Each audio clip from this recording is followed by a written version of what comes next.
الحمد لله الحمد لله رب العالمين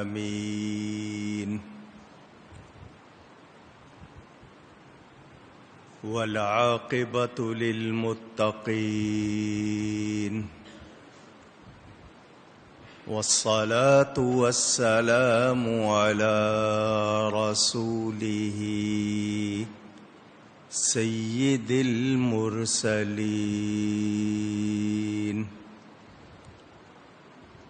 رحمة للعالمين شفيع المذنبين سيد الأولين والآخرين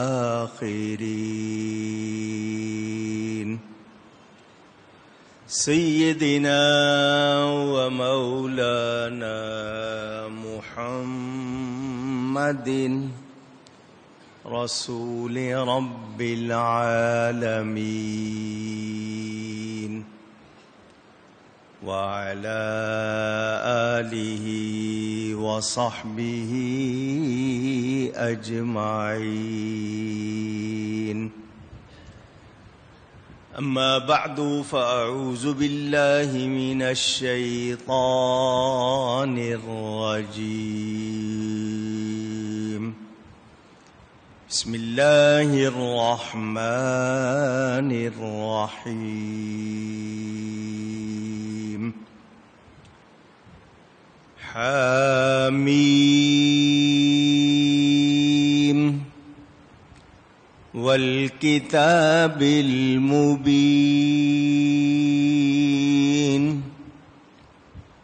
إنا أنزلناه في ليلة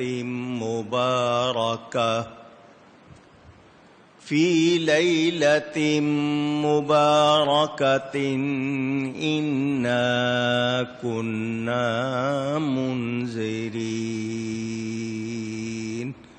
صدق الله العلی العظیم.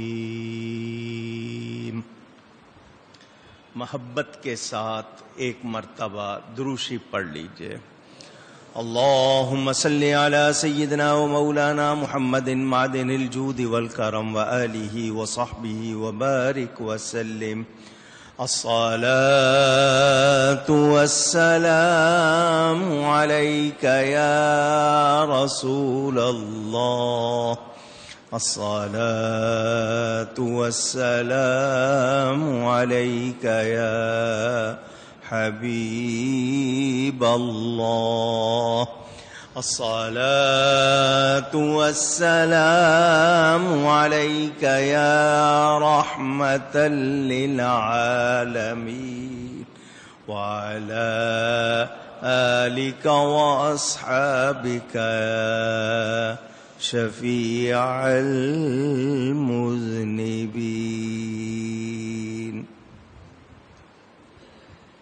حمد و صلات کے بعد قرآن کریم کی سورہ الدخان کی ابتدائی آیتیں آپ کے سامنے تلاوت کی ہیں. آج کی مبارک رات کے حوالے سے انشاءاللہ تعالی کچھ گفتگو کروں گا. اللہ تعالی سے دعا ہے وہ مجھے حق بیان کرنے، ہم سب کو حق سن کر اس کو قبول کرنے، اس پر عمل کرنے اور اس پر قائم رہنے کی توفیق عطا فرمائے. پاکستان میں آج چاند کے حساب سے ماہ شعبان المعظم کی 15ویں شب ہے، جس کے نام لیلۃ المبارکہ، لیلۃ البراءت، شب براءت، شب رات، اس طرح کے نام پکارنے میں لیے جاتے ہیں. اللہ تعالی نے یہ رات عطا فرمائی ہے وہ اس کی برکات بھی عطا فرمائے۔ حضور صلی اللہ علیہ وآلہ وسلم نے اس مہینے کو اپنا مہینہ فرمایا۔ فرمایا رجب اللہ کا مہینہ، شعبان میرا مہینہ، رمضان میری امت کا مہینہ ہے۔ بڑی برکتوں والا یہ مہینہ جسے میرے نبی پاک صلی اللہ علیہ وسلم نے اپنا مہینہ فرمایا، اس کی 15ویں شب جو آج ہم منا رہے ہیں، اس حوالے سے قرآن و حدیث سے کچھ باتیں آپ کے سامنے پیش کرتا ہوں۔ اللہ تعالی ارشاد فرماتا ہے حامیم،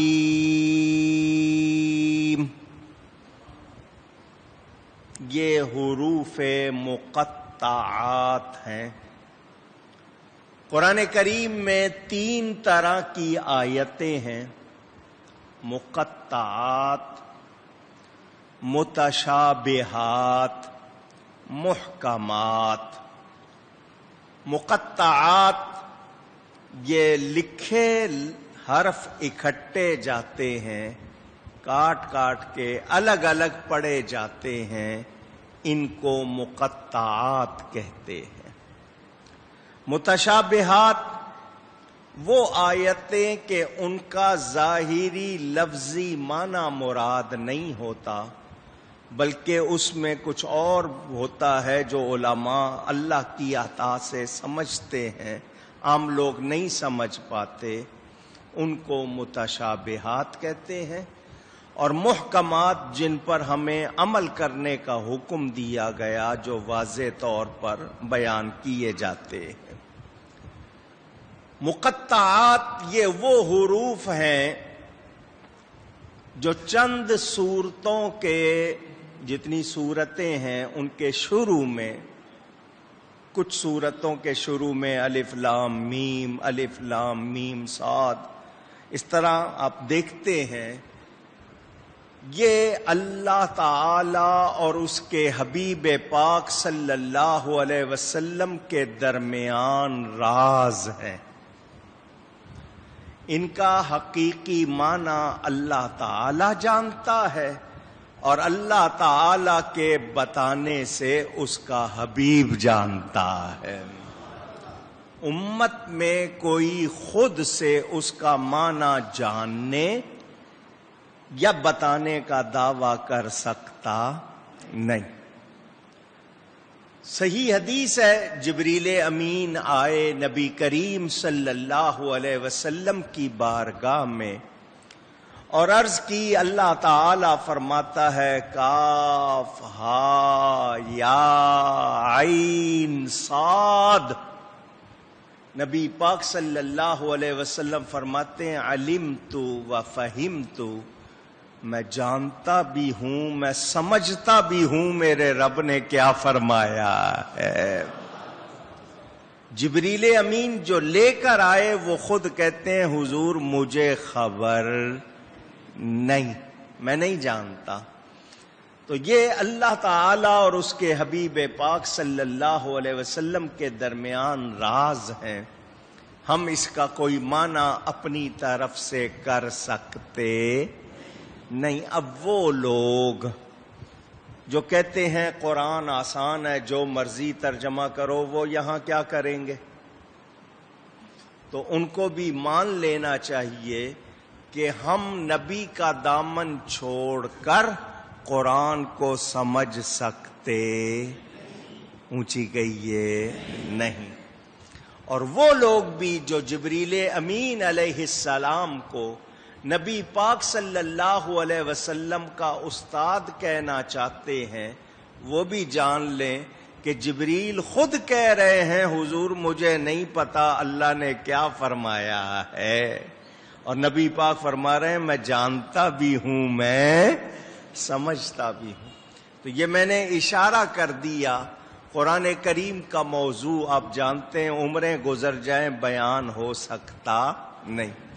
اللہ تعالیٰ ارشاد فرماتا ہے والکتاب المبین، اور قسم ہے روشن کتاب کی۔ کس کی قسم؟ پھر کہیے گا، روشن کتاب کی۔ کتاب لکھی ہوئی چیز کو کہتے ہیں، اللہ فرما رہا ہے روشن کتاب کی قسم۔ تو یہ روشن کتاب اللہ نے اتاری کس پر؟ نبی پاک صلی اللہ علیہ وسلم پر۔ اور ہمیں کیا فرمایا؟ قد جاءکم من اللہ نور وکتاب مبین، بے شک آ گیا تمہارے پاس اللہ کی طرف سے نور اور روشن کتاب، کتاب مبین۔ اللہ فرما رہا ہے، اب سمجھانے کے لیے پھر آپ کو بتا دوں، یہ بتائیے آپ میں سے بغیر روشنی کے کوئی کتاب پڑھ سکتا ہے؟ پوچھ رہا ہوں، نور نہ ہو کتاب پڑھ سکتے ہیں؟ نہیں۔ تو اللہ نے نور کا ذکر پہلے کیا، کتاب مبین کا ذکر بعد میں کیا۔ کیا مطلب؟ کہ روشن کتاب پڑھنی ہے تو پہلے نبی کو نور مان کر ان سے نور لو، پھر کتاب سمجھ میں آئے گی۔ جنہوں نے نبی کو نور مانا، نور مان کر نور مانگا، ان کے لیے قرآن روشن کتاب ہے، ان کے سینوں میں اترتی ہے۔ اور جو نور مانتے نہیں، نور مان کر نور مانگتے نہیں، فرمایا قرآن ان کے حلق سے نیچے نہیں اترے گا۔ بہت اچھا پڑھیں گے، آواز دیکھو گے بہت عمدہ لگے گا پڑھنا، مگر ان کے حلق سے نیچے نہیں اترے گا۔ پتہ چل گیا قرآن کن کی سمجھ میں آتا ہے؟ جن کی زبان پر قرآن ہو، سینے میں مصطفیٰ کا فیضان ہو، ورنہ قرآن سمجھ میں آتا نہیں۔ اللہ تعالیٰ خود فرماتا ہے یضل بہ کثیرا ویہدی بہ کثیرا، اسی قرآن سے بہت سے لوگ گمراہ ہوتے ہیں، بہت سے لوگ ہدایت پاتے ہیں۔ قرآن دونوں پڑھتے ہیں مگر گوئے گمراہ ہو رہا ہے، ایک ہدایت پا رہا ہے۔ کیوں؟ فرق سمجھ میں آ گیا، ایک کی صرف زبان پر قرآن ہے، اندر نہیں۔ ایک وہ ہے کہ اس کے منہ پر بھی قرآن ہے، اندر بھی اثر جا رہا ہے۔ دونوں میں فرق ہے، یہ فرق ماننا ہے، کیونکہ یہ فرق خود قرآن نے بیان کیا ہے۔ اللہ تعالی کسی کی قسم یاد فرمائے تو اس بات کی اہمیت اور زیادہ ہو جاتی ہے۔ اللہ تعالی کے بیان پر کسی مسلمان کو کوئی شبہ، اونچی کہیے گا، ہو سکتا بھی۔ وہ اور ہیں جن کو یہ شبہ ہے کہ خدا جھوٹ بول سکتا ہے، معاذ اللہ، انہوں نے اللہ پر بھی یہ بات تھوپ دی۔ وہ جانے، ان کا ایمان جانے اگر ہے، اتنی بات کہنے کے بعد ایمان کا کیا تصور رہ گیا۔ لیکن ہم کیا کہتے ہیں کہ اللہ تعالی کے بارے میں تو سوچا بھی نہیں جا سکتا جھوٹ کا، تو اللہ قسم یاد فرمائے تو کیا مطلب اس کی اہمیت اور زیادہ ہو گئی۔